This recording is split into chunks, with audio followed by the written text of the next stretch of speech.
नमस्कार, मैं जिज्ञा Solanki PNR society Bhavnagar Gujarat से आज के इस विषय में आपका हार्दिक स्वागत करती हूँ।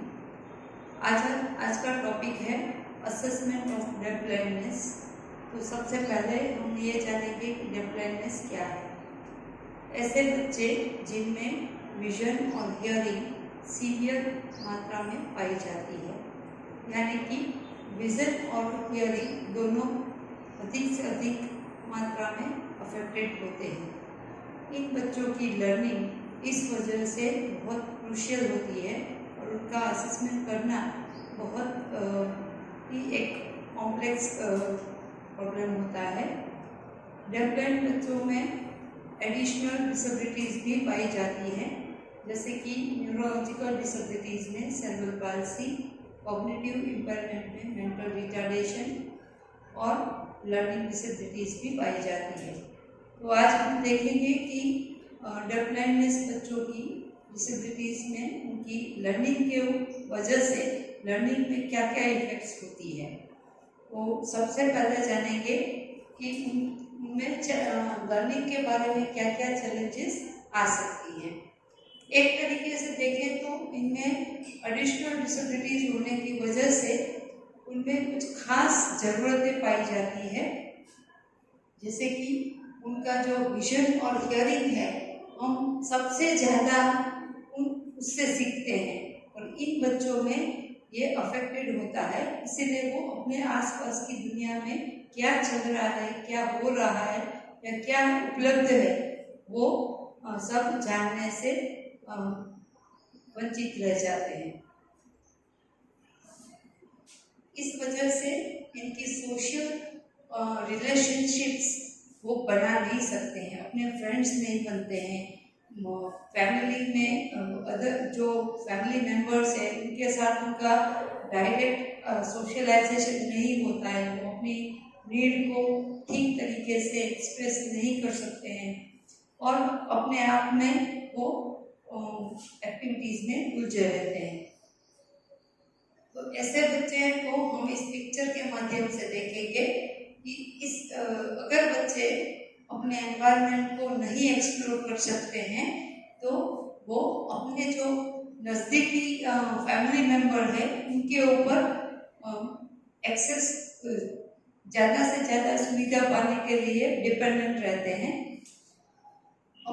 अपने आप को, अपनी स्किल्स को ऑर्गेनाइज नहीं कर सकते हैं। उनको जो भी अपनी फीलिंग्स एक्सप्रेस करनी है तो वो मीनिंगफुल वे में एक्सप्रेस नहीं होती है और इन बच्चों में वो दुनिया से और अपने आसपास की चीज़ों से, उसके क्लोज कॉन्टेक्ट से वंचित रह जाते हैं। तो ज़्यादातर बच्चे हम देखते हैं कि वो कंप्लीटली आइसोलेटेड भी हो सकते हैं।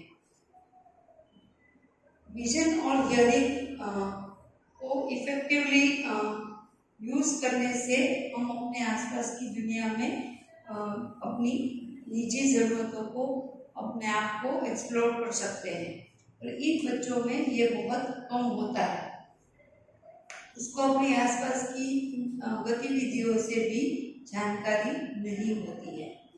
तो अभी हम देखेंगे कि अगर बच्चा जो डेफ ब्लाइंड नहीं है तो उनमें और डेफ ब्लाइंड बच्चे के अंतर में हम क्या अंतर देख सकते हैं। तो यहाँ पे हम देखेंगे कि जो बच्चा डेफ ब्लाइंड नहीं है तो वो किसी व्यक्ति के बुलाने पर इजीली उसके पास जा सकता है, जबकि ये बच्चा है तो वो जाने के लिए उत्साहित नहीं होता है, उसको पता भी नहीं होता है कि मुझे कोई बुला रहा है। तो जो बच्चा डेफ ब्लाइंड नहीं है वो किसी भी वस्तु या चीज़ों को दिखाने पर उसकी तरफ आकर्षित होता है, जबकि जो स्पेशल बच्चा है वो इस तरीके की एक्टिविटीज में अपना सहयोग नहीं दिखाता है। एक और उदाहरण लेंगे कि अगर बच्चा कुछ अपनी ज़रूरत को चाहता है तो उसको उसके फैमिली मेंबर जब दिखाते हैं, जैसे कि ये ड्रेसिंग स्किल है, तो ड्रेसिंग स्किल के लिए अगर बच्चे को बुलाया जाए तो जो बच्चा डेफ ब्लाइंड नहीं है वो इजीली इस चीज में अपना सहयोग देगा, किंतु जो बच्चा डेफ ब्लाइंड से अफेक्टेड है वो इन चीजों में अपनी रुचि नहीं दर्शाता है और वो उनको ये एक्टिविटी करवाना बहुत कंपल्सरी करने से उनको अच्छा नहीं लगता है। उनके बॉडी इमेजेस जो है वो इन चीजों में एक्टिविटीज में बदलते रहते हैं, क्योंकि उनको इस एक्टिविटीज के बारे में कुछ भी पता नहीं होता है और उसके बारे में उसका करवाने का एम क्या है वो भी उन्हें नहीं पता है। ऐसे बच्चे जो है वो टाइम को समझने के लिए और एक्टिविटीज के रूटीन को समझने के लिए आइडियाज नहीं होने से कोऑपरेट नहीं करते हैं।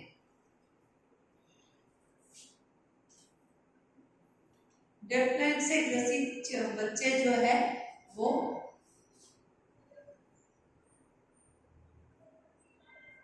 अपने आसपास की दुनिया में होने वाली जो इंफॉर्मेशन है उनको टैक्टाइल, स्मेल, स्पर्श, सुगंध और काइनेस्थेटिक या प्रोप्रियोसेप्टिव एबिलिटी से सीखते हैं। उनके पास कुछ रेसिड्यूअल हियरिंग और विजन हो तो उनकी मदद से भी वो अपने आसपास की इंफॉर्मेशन को प्राप्त कर सकते हैं।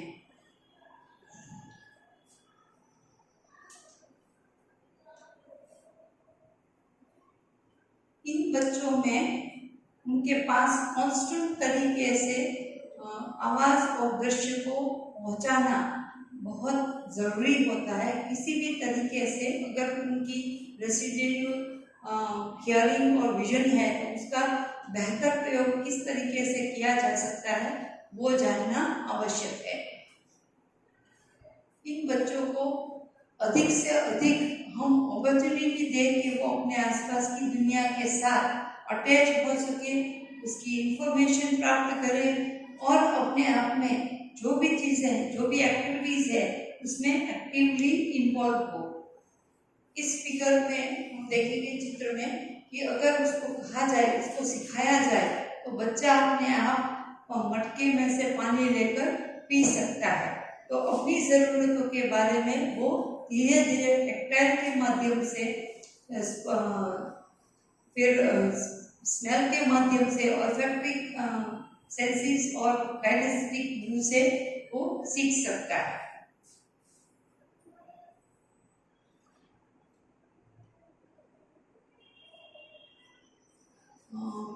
पेरेंट और बच्चे के आसपास में कुछ आमने सामने कुछ अच्छी बातों का, इंफॉर्मेशन का और एक्टिविटीज का अगर प्रयोजन किया जाए तो बच्चे उनसे अधिक चीज और स्किल्स सीख सकते हैं। हम ये भी देखते हैं कि जिन बच्चों में साइट और विजन का लॉस रहता है वो हमेशा ज्यादातर भयभीत दिखते हैं और उसमें भी अगर उनको फिजिकल डिसेबिलिटी हो तो उसके ये कॉम्प्लेक्स और भी बढ़ जाता है, क्योंकि वो आसपास के जो एनवायरनमेंट है, फिजिकल एनवायरनमेंट है, उनसे परिचित ना होने के कारण से वो किसी भी तरीके से मूवमेंट करने से डरते हैं और उनमें वेस्टिबुलर सेंसेस का भी थोड़ा डिले होता है, डिलेड डेवलपमेंट होता है। तो बच्चा उस तरीके से भी सामने से कोई एक्टिविटी में पार्टिसिपेट नहीं करता है। ऐसे बच्चों को इन चीजों की अवेयरनेस होना बहुत जरूरी है और उनके आसपास का जो एनवायरनमेंट है वो हमें सेफ्टी से लैंड करना चाहिए। दूसरी जो चैलेंज है लर्निंग कैरेक्टरिस्टिक्स की, लर्निंग ऑल द टाइम, तो लर्निंग थ्रू डूइंग। ऐसे बच्चे लर्निंग थ्रू डूइंग, वो कुछ काम करके सीखते हैं, तो उनको हर वो मौका देना चाहिए एक्टिविटीज को करने का जिसमें वो एक्टिवली पार्टिसिपेट हो सके और उसका खुद का प्रदान उसमें मैक्सिमम हो, तब वो सीख सकते हैं। ऐसे बच्चों में ऐसा देखा गया है कि हम कि इनके सीखने में जो बाधाएं आती हैं उसका सबसे बड़ा जो ऑब्स्टेकल है, अवरोध है, वो उनको हम अपॉर्चुनिटी नहीं देते हैं या बहुत कम अपॉर्चुनिटी देते हैं, वो सबसे बड़ा अवरोध है। तो हम ये जानेंगे कि उनको किस किस तरीके से, कौन से एक्टिविटीज से हम उनको बेहतर अपॉर्चुनिटी दे सकते हैं। तो इस फोटो के जरिए हम देखेंगे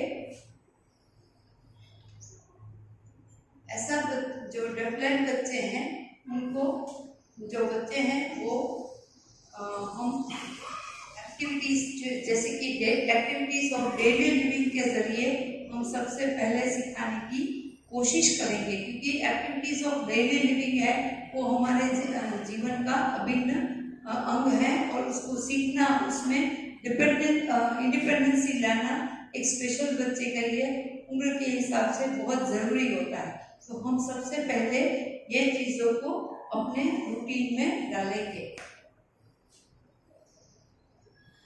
ये सारी एक्टिविटीज हैं कि बच्चा नहीं देखने से या कम देखने से या कम सुनने से भी उनको हम ये एक्टिविटीज उनके साथ रहकर करवा सकते हैं। ये सब डेली एक्टिविटीज है, वो हम उनके परिजनों को सिखा सकते हैं कि ये एक्टिविटीज में स्पेशल बच्चे को किस तरीके से शामिल किया जा सकता है। रेगुलरली और फ्रीक्वेंटली कराने से ये बच्चे भी उसमें एक्टिवली शामिल हो सकते हैं।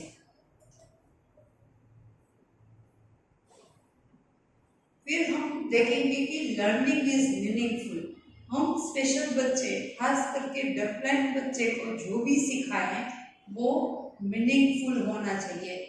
अगर वो गर्दन हिला रहा है या अपने हाथ को फ्लिपिंग कर रहा है तो ये सारे जो भी हैं वो अनयूजुअल और नॉन मीनिंगफुल थिंग्स है।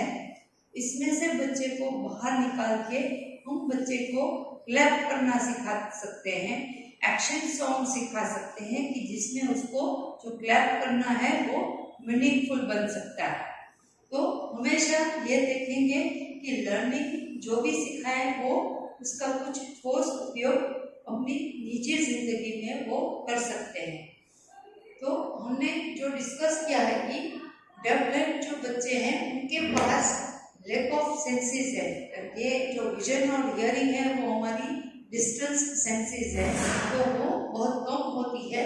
तो इनकी वजह से हम वो अपनी दुनिया से, अपनी जो आसपास की दुनिया है उनसे बहुत डिस्टेंस, दूर से रहते हैं। तो उनको हर वो अपॉर्चुनिटी देंगे जिसमें वो इनका उपयोग कर सकते हैं।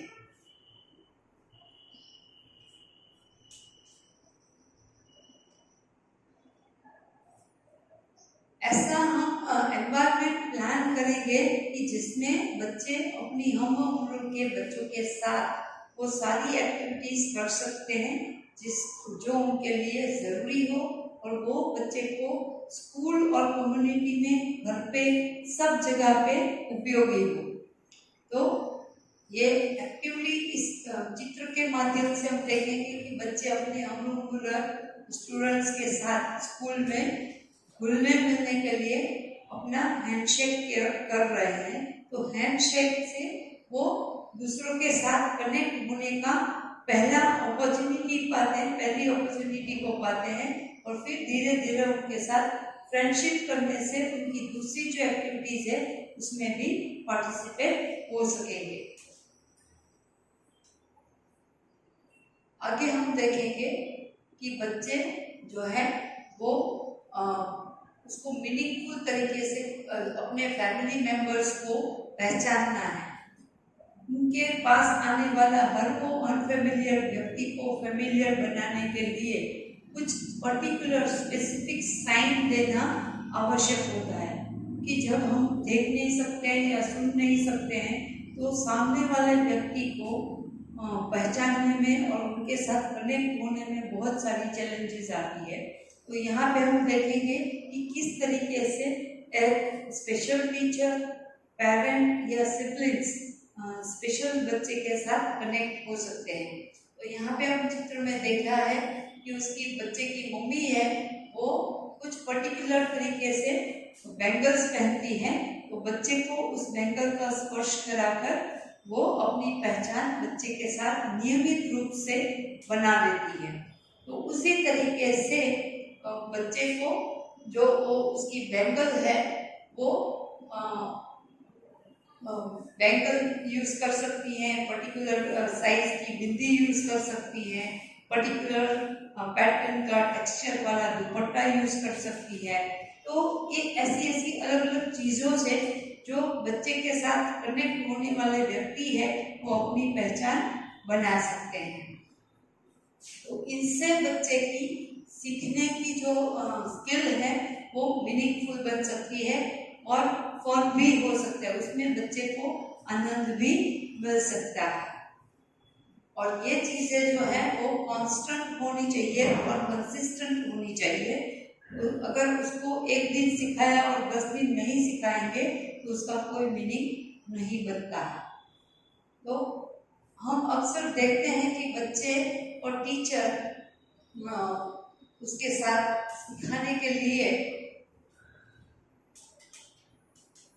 अलग अलग सर्विसेज जैसे कि स्पेशली डिजाइन क्लासरूम्स का उपयोग करते हैं बच्चे की ट्रेनिंग के लिए। तो कुछ ट्रेनिंग ऐसी होती है कि जो क्लासरूम के बाहर भी हो सकती है, जैसे कि बच्चे को अलग अलग स्मेल के फ्लावर्स की पहचान कराने के लिए हम उसको गार्डन में ले जा सकते हैं। बच्चे को एक्टिविटीज ऑफ डेली लिविंग सिखाने के लिए उसका घर का इस्तेमाल कर सकते हैं, घर की विजिट कर सकते हैं, घर का उसका जो एनवायरनमेंट है उसको रिस्ट्रक्चर कर सकते हैं। तो कभी कभार बच्चे को अपनी क्लासरूम से बाहर भी निकाल के हम सिखा सकते हैं। तो हर जगह है और हर ऑब्जेक्ट है वो बच्चे के डे टू डे लाइफ में एक्सेसिबल होना चाहिए। Thank you. आज हम इस टॉपिक से यहाँ पे क्लोज कर रहे हैं और नए टॉपिक में आपको फिर से मिलेंगे।